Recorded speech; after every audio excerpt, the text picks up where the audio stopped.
decretar a falência da Oi veio depois de quase 8 anos de recuperação judicial. A dívida da empresa passa de 17 bilhões de reais. Você falou agora há pouco sobre aquela ideia do FOMO, né? Ninguém quer ficar fora. O que dizer em relação à Oi? Porque, assim, há ações, mas que não valem.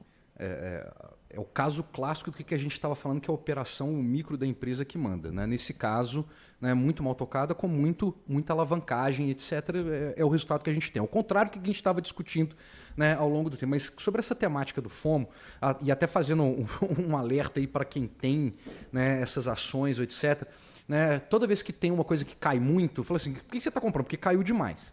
Né? E assim, eu conheço inúmeras pessoas, né, que compraram ações do IBR3, ou IBR4 ou qualquer coisa do tipo, porque tinha certeza que a Oi não podia quebrar, não é isso? E quando a gente fala quebrar, não é entrar em recuperação judicial, é literalmente falência, porque agora é liquidação de bens, né, essa coisa toda, nomear, né, o administrador judicial, essa coisa toda, né, e por aí vai. As ações da Oi IBR3 ou IBR4 estão sem negociação desde as 2 horas da tarde de ontem. Então, né, aparece lá na posição que ela vale 13 centavos, mas não vale nada, né? Mas não tem mais negociação. Né? Então, assim, eu sei que muita gente, inclusive, já tentou falar com a B3, e aí, você vai abrir a negociação?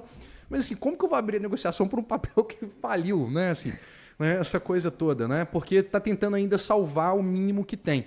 Né? E assim, de novo, é só o cuidado, né, de sempre montar posições, né, porque você sabe o que você está montando. Né? Tem uma frase de um dos maiores gestores de todos os tempos, que é o Peter Lynch, né? Assim, saber o que você tem, né? O porquê você tem aquilo é mais importante do que qualquer outra coisa. Né? O porquê eu comprei aquela ação, o porquê que eu comprei tal papel, por que eu investi desse jeito, ou daquele outro jeito. Né? Porque a gente também tem que parar com aquela coisa de que a culpa é sempre dos outros. Ah, eu segui o outro.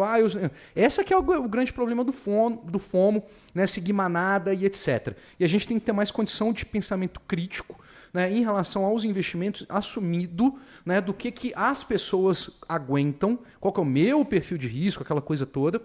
Mas, mais do que isso, assim, o porquê que eu tenho aquela coisa. Eu acredito nisso, daquilo. Porque na hora que se der errado, você sabia quais os riscos que você estavam tomando. Mas quando você assume os riscos, você sabe qual é o retorno que você tem que esperar. Né? A gente tem uma mania muito, eu vou usar uma palavra forte, ridícula. Né? Brasileiro, mundialmente falando, americano, suíço, qualquer um. A gente tem uma coisa ridícula de investimento que é assim, que retorno causa o risco, quando na verdade é o risco que causa o retorno. Ponto. Quando veio a notícia, eu comecei a anotar algumas coisas, fiz até algumas anotações que eu acho que são preocupações para entender o que vai acontecer daqui para frente com isso. Primeiro, quem vai comprar esses ativos remanescentes? Em que condições? Como é que vai ser regulado isso? É importante a gente saber, porque até agora ninguém sabe. Decretada a falência, está tudo pendurado. Transição dos serviços para outras operadoras e outros provedores.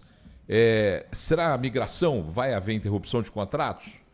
Porque a Anatel estava negociando saída de clientes para outras operadoras, mas de maneira muito pontual. Como é que vai ser agora que está decretada a falência? Porque tem uma sobra de clientes da operadora que estão aí orbitando em volta dessas decisões.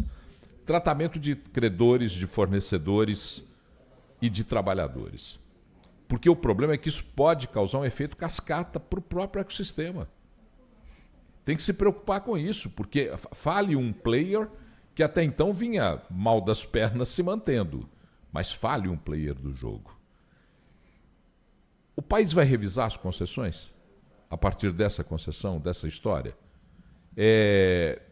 Universalização, taxa de manutenção de rede, política de estímulo, competição regional, isso vai ser revisto?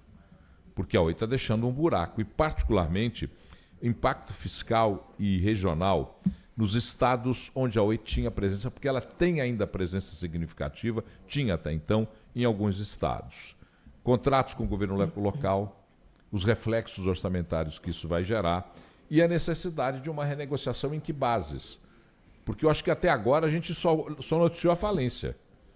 Está todo mundo, os poucos que ainda têm relação com a operadora, sob o ponto de vista da prestação dos serviços, e os muitos que têm relações com a operadora, como fornecedores, como credores, como trabalhadores. Como é que vai ficar essa história e de que forma isso vai ser gerenciado? Isso tem que estar bem claro. Até agora, ninguém veio para falar como é que vai ser feito. Impactos, por exemplo, em algumas cidades médias e pequenas que têm a Oi como fornecedora ou prestadora de serviços dos sistemas operacionais dos municípios. Como é que vai ser feita essa transição? A agência informou que os serviços seguem funcionando durante a transição, incluindo os orelhões, Paulo Leite, em mais de 7 mil cidades e contratos com órgãos públicos. E o Ministério das Comunicações acompanha esse caso para garantir que ninguém fique sem o serviço de telefonia. O que a gente vai ver, eu não estou querendo ser arauto, o cavaleiro do apocalipse, eu deixo para o Gustavo essa função, mas o que a gente vai ver é uma precarização enorme desse serviço, você pode ter certeza, uma precarização muito grande, porque se a operadora que estava lá não conseguia mantê-lo, imagina quem vem agora como band-aid, como curativo. Não só isso, um outro ponto que é importante, o Paulo já tocou, que é a questão de competição. Né? Então, claro, TIM, Vivo, etc., eles capturam, são os players que vão capturar isso inicialmente, mas só que isso aumenta também o poder de preço dessas operadoras. Então, Exatamente. você tem outros impactos terceiros de transbordo